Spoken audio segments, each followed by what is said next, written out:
Okay, everybody, we are live.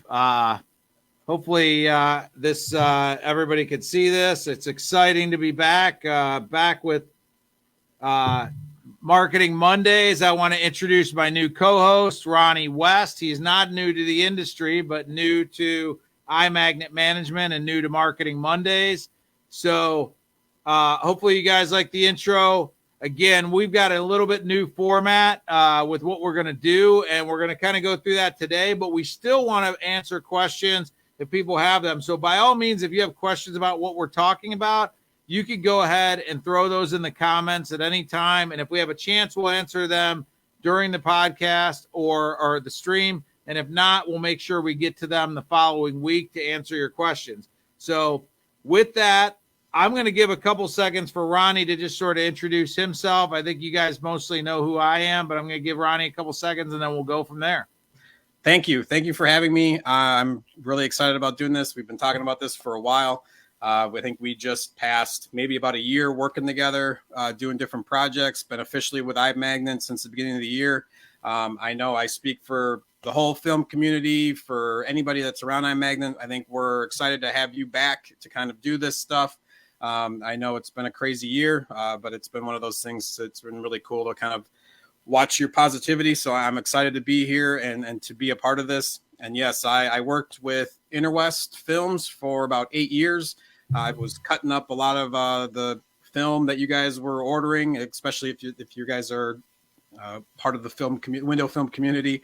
Otherwise, I've been a part of marketing forever and social media. I was actually a psychological operations specialist for the Army, which was essentially marketing the U.S. to other countries while we were in them. So kind of marketing and that whole target market and trying to understand exactly what you can do to convince your audience and kind of pull people in for more sales has been something that I've been doing for almost 20 years now.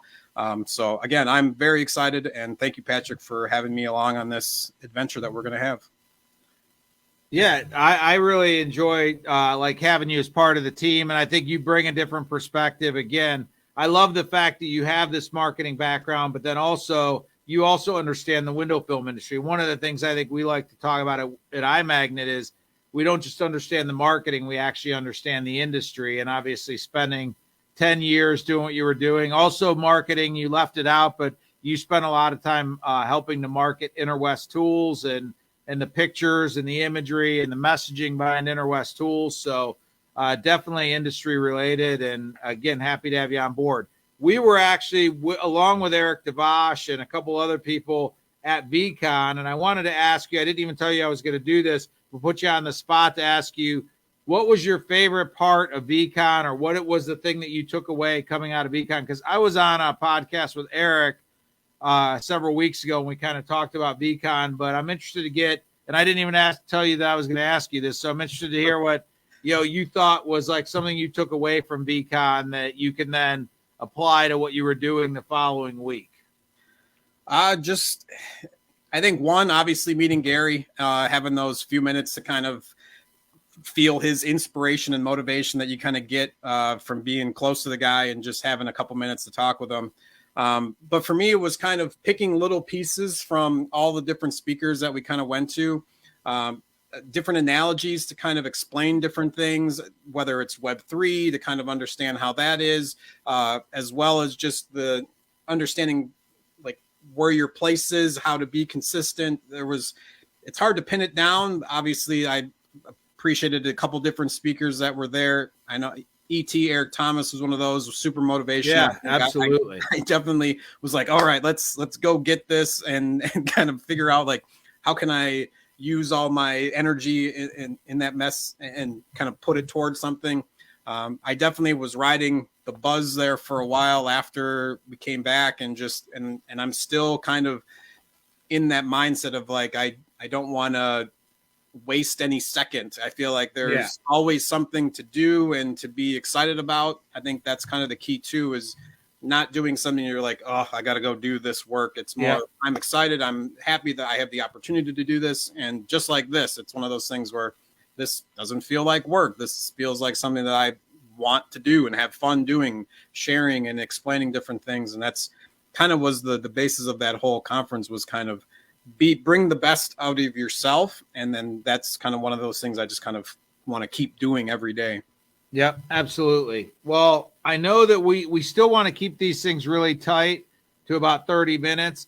So Ronnie and I, what we're going to do with the new format, just so that everybody knows, we're really going to try to talk about a couple different things that are going on in the marketing world and how you could potentially market your business. And we're going to really try to share those with you, as well as take comments and stuff from the field. But we really want to share with you what we're finding, what we're learning day in and day out, week in and week out, and bring that to you so that you could be, in the loop, if you will, or in the know on the latest things that are going on. So we've got 3 particular things we want to talk about today. And one of them is AI. Everybody talks about AI. There's a lot of buzz around Chat GPT and other things, but we wanted to say, okay, what could we bring to the table to sort of break the ice with regard to that, open the conversation. We've got a couple different ways that AI can be used for your business I think you're going to be really excited about, as well as something that's a very practical tip that we could share with you with regard to improving the results on your Google business page. So with that, I want to go ahead and dive in. I want to, give me 1 second though. I want to do one more thing here. I apologize to everybody. I hate to look down at my screen, but give me 1 second and I will be ready to go, because this is something that came up just since we've been talking. But anyway, with that, we're going to talk about we're going to talk about AI and some of the different things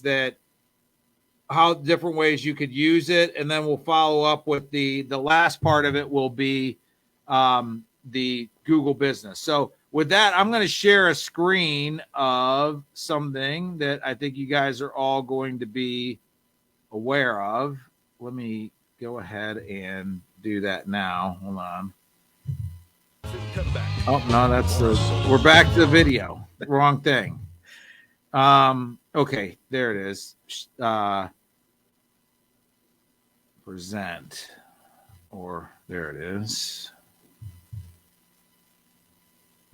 Sorry, we're still learning some of this stuff. So I got to share screen. There we go. Okay, so can you guys can everybody see that? I see it.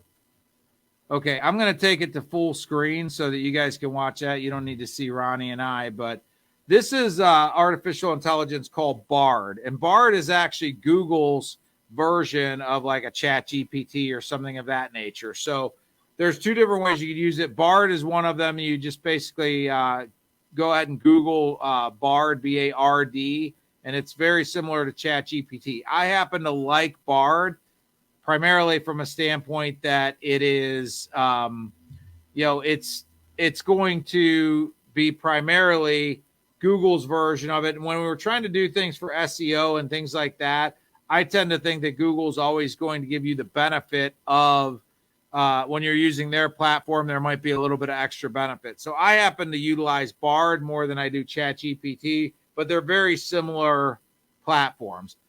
If you haven't used one of these, I think you might find that it's, both very interesting and maybe a little bit scary. And I always love to just pull this up and type things in because people are like, how does it even know that? Or how does it answer that? So what I'm going to do is I'm actually going to type in here, something like, why should I tune in into Marketing Mondays with Patric Fransco and Ronnie West? Oh, if I can get the typing right, and just see what it says. I mean, because this is kind of the interesting thing about Bard, and you just let it work, and it's going to bring up an answer to what you just typed in, and it's often all pretty interesting. So this says Marketing Mondays with Patric Fransco and Ronnie West, a weekly podcast that covers all things marketing. The hosts, Patric Fransco and Ronnie West, are both experienced marketers with a wealth of knowledge to share. Here are some reasons. You'll learn from two experienced marketers. You get the idea. This wasn't anything I loaded into the system. This isn't anything that we planned ahead of time. This is just literally what artificial intelligence can do on the fly when you have something like this. It's very interesting. People can utilize it for a lot of different things. Ronnie, what's your take on this? For me, yeah, I think it's one of those things where it's kind of changing how everybody's doing, whether, especially with social media. For me, I use Chat GPT. I have like the Genie app, and I just sit there on my phone and I'll play with it. There's all kinds of things that you can do with it. I had a buddy ask me, like, what kind of wine do I pair with a particular meal? And so it was like, okay, and it spit this out. But there's more practical business uses for it. One of the things I've been creating blogs, and obviously we've discussed it, or will discuss, like, don't just copy and paste it, because you can ask it to write you like a 1,700 word blog article, and it's good, and you can do it in particular fashion of how on a certain topic, and in a certain tone, or who you're directing it to, whether it's you're writing it to the content creators or the small business owners, and it will kind of change the wording as far as how it does that. And one of the things too with it, you can ask it to create social media posts and say, hey, can you do a short one? Can you do a headline for this picture that I'm looking for? So to me, there's been so many practical uses, especially for just in the marketing aspect of trying to figure out exactly how can I use it. It is the tricky thing. It's understanding how the prompts, and obviously, like, where he wrote up there, why should I tune into? You can change how you're asking the question, and that will determine like what it spits out. And so it's one of those things of trying to understand and play with is definitely something I recommend.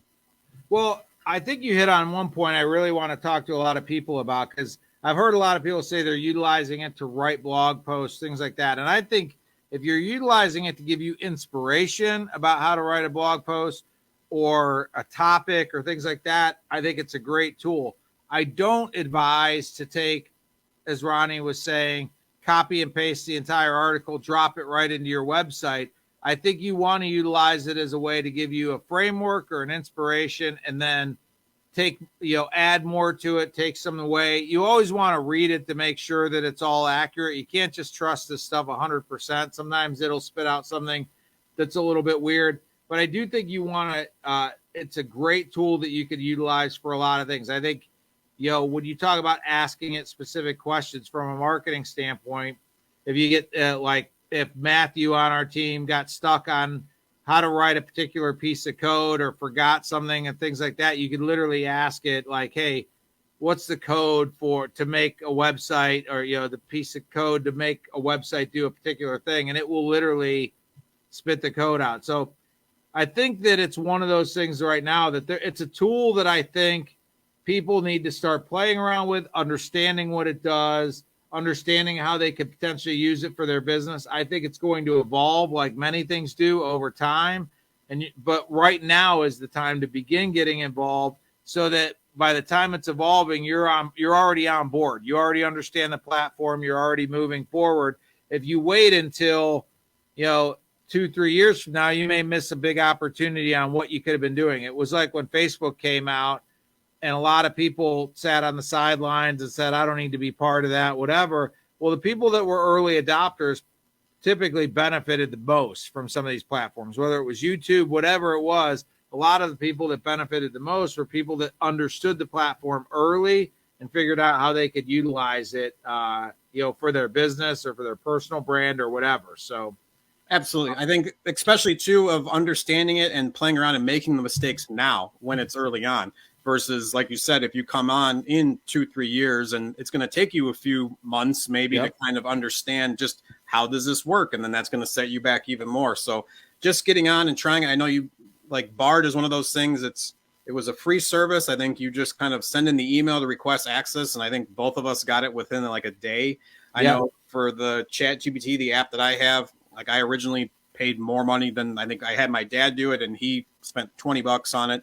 So, and it's just an app on my iPhone. So there's definitely getting in early, more or less, and understanding it and kind of working your way through it and understanding it it's definitely start now. Obviously, it's going to be it's not going away. It's going to kind of change Yeah. how everything is going. And I think it's just get ahead on it now. Otherwise, like you're going to be working for somebody who's using it. I think that's just one of those things or take advantage of how to figure out how to do a call to action. Cause that's one of the things too. You can ask it to do different things and then say, hey, reference. Yeah. You could even, if you have a post you want to post on social media and you want to have an eye-catching first sentence or whatever about the topic you're writing about, you can ask it to give you suggestions for, attention grabbing headlines or things like that. And you may not use it exactly, but it may give you a little bit of, like I said a minute ago, some inspiration on how you might use it. So I think it's a tool that is super powerful. I think to ignore it and act like and not use it, I think is to make a mistake. To use it incorrectly by just copying and pasting things and relying on it too much, I likewise think is a mistake. But there's a great middle ground there to figure out that, how to utilize this tool to save you time, to, help you be more productive and potentially even, like I said, give you some really good inspiration, like asking it like for, how to write a catchy headline for a sale or things like that. You may end up getting stuff that is, better than what you could have come up with yourself by just allowing this tool to give you some inspiration. So absolutely. I sit here and laugh almost every day at the different things I can come up with. Yesterday, I was writing a story about, or had a blog article about storytelling, but I said, put it in a story fashion. And so it looped this informative story about storytelling. So there's lots of different ways that you can use this. It's endless. It's fun. And so I definitely would say, get out there and try it. Yeah, just be careful. As I mentioned, my one caveat is don't be lazy with this platform. Don't just utilize it, copy and paste things, throw it together. I don't think it's going to be a great tool, or I don't think it's a great idea to just lean so much into this that you're expecting it to do everything for you. Think about it as a coworker or somebody that's an advisor that you can lean on for information, lean on for advice, lean on for a lot of different things, but it doesn't mean that you can just check out mentally on doing your job. I think you still need to it's a tool to use. It's not replacing you spending the time to learn things and learn how to use it. I would say right now, we're just scratching the surface of what AI could do. And I would advise anybody I know to begin using these platforms just so that you understand it, because as you mentioned, Ronnie, it's not going anywhere. Right now, we're going to jump into a practical thing that Ronnie actually utilizes for our company to show you the power of what this could do in a practical way. It's not just like a cocktail party trick to where you could ask it to answer questions and things like that. There's really practical ways this technology can be used. So I'm going to go ahead and stop sharing this screen, and I'm going to share the screen that Ronnie has up right now so he can just show you. I'll let you take it from here, Ronnie, and explain what you're doing.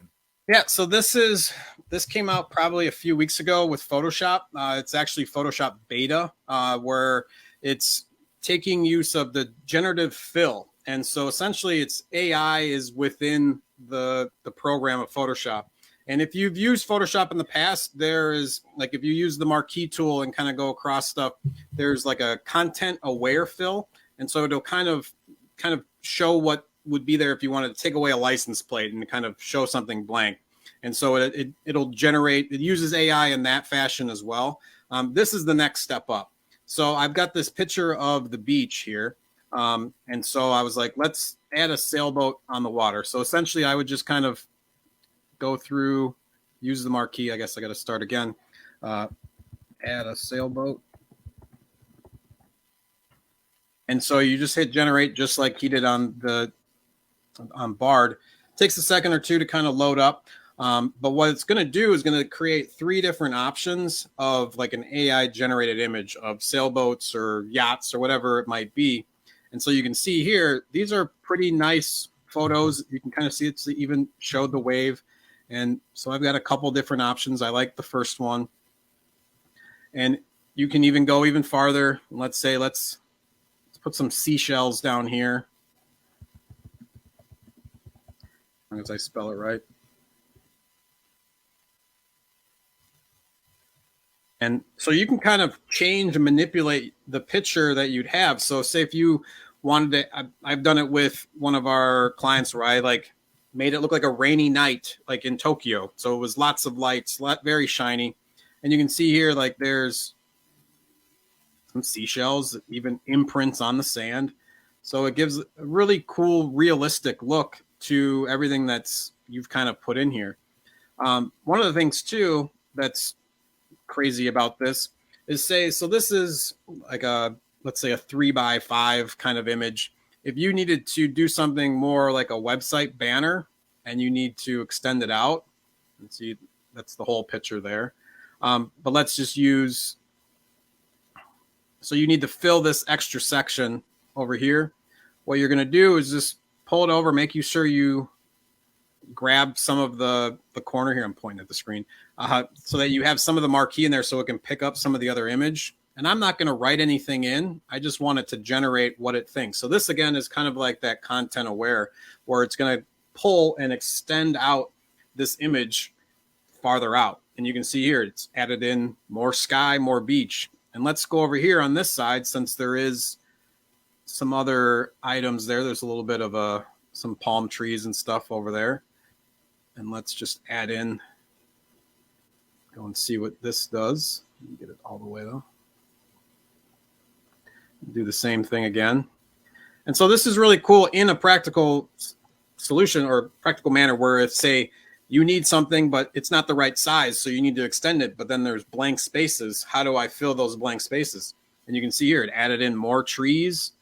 And I got, same again, I have the different options if I want to do different cloud pattern, kind of different atmosphere. Let's go back to the first one.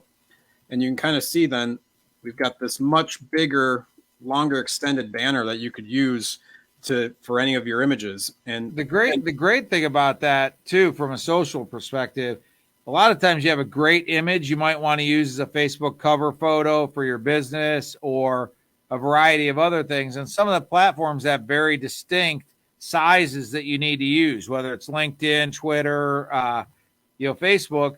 And sometimes you have a great image that you want to use, but it's just not the right scale it doesn't fit in there well. And this gives you the ability to not just add sailboats and seashells and things like that, but it's hard for you to tell like what the original image is and what was added via AI, and allows you to maybe fit some of those parameters, those scales that you would need to have it. It's incredible to me to think like what the original image is and then what this is, and you really can't tell what's AI generated versus what was the original image. Now, when you've done some of these things in the past, Ronnie, is there a particular image that, or there are particular things that somebody should look at in an image that lends itself better to it's manipulation like this, for lack of a better term? I mean, does some images work better than others? I'd say something that's a little more abstract. If you're going to try to get something that's super detailed, that it kind of will make it a little less realistic than what you're hoping for. That's kind of what I was trying to show with one of these, like this lighthouse. Yeah. You can kind of tell that looks fake. And so even if I did one earlier, that was like, oh, that's just not. So it was like at a shark jumping out of the water, where you can tell like, oh, okay, this doesn't look real. So it's definitely one of those things to just kind of be aware when you're playing around with this, that sometimes it's not going to be perfect. And it's no different than Bard, where the more detailed, and you can see, and as you get closer, it's obviously it looks realistic, but you can tell it's still kind of cartoonish in a way. Prior to you doing some of that or the lighthouse, like if you just go back to your original image minus the shark, minus the lighthouse, it's like I would challenge anybody to determine what of that image is the original image and what's AI generated. Yeah, almost so impossible to tell. Yeah, it might be a little trickier with cars or vehicles. One of the things that I did for one of our clients too was like, I sent you a picture and like, well, we need to have the windows tinted. And I just did the same thing where I just put the marquee over the windows, said tint the windows, It took a few tries to try to get it. So there is some playing around with it, just like the Bard or Chat GPT, where you kind of have to manipulate your prompt in a way that's going to work, because sometimes it might do something completely different. It might change the car. So it's definitely be careful with what you're doing. Obviously, this is a much more farther back, like it's not as detailed.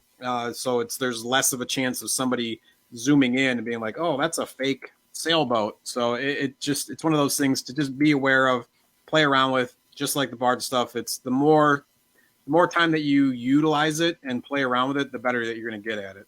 Sure. Well, we've got about 4 minutes left, but I wanted to jump into one additional thing. Okay, so you've created an image that you want to utilize. One of the things we've talked about a lot before I went on to, when I was on Marketing Mondays previously, was Google business pages and how important it is to add optimized content. It's becoming even more important. I can't even overstress how important it is to be doing things on Google Business. But we talked a lot about optimizing images, and people would always ask questions about optimizing images. So I wanted to share a tool that's a free tool that you can utilize online. There's also a paid version, but it's very inexpensive, and it's called Geoimgr. And I'm going to go ahead and share that right now so that I can show you kind of how this works. So this is kind of what the screen looks like when you open it up. So it's asking you to basically load an image. And I pulled up an image of a Lamborghini that's like, 57863.jpg, which is how most of these images, when you get them, are going to be loaded. So it's got the image loaded here, but there's no information loaded in it at all. So if I wanted to load this onto our Google Business page, this is the paid version. You can either look up the latitude and longitude of your shop or your business, or with the paid version, I can just start, typing it in, and it'll pull from my Google Business page and give the exact coordinates, latitude and longitude. Once I have the exact coordinates, I can put right EXIF tags, which means now I'm embedding that latitude and longitude information into this picture. The next thing I could do, let's say it's for window tinting, I could add keywords: window tint, window tinting, vehicle tint. You get the idea. You can also add in your city and state. So I'm going to put in Chagrin Falls, Ohio. So you're adding keywords into the image. Down here, you can also write a description. Check out this cool Lambo that we installed window tint on at Window Film Pros, let's just say. So what I've done here is I've added a decent amount of information to this picture. I have the exact latitude and longitude. I have keywords associated with the image, and then I have a description of what the image is. Next thing I can do is hit download, and that's going to download this image right into my download folder, which is right here. Because I kept the other one, typically I would delete it and then do download right here and make sure that I'm downloading a fresh copy, which is going to come up right here in a second.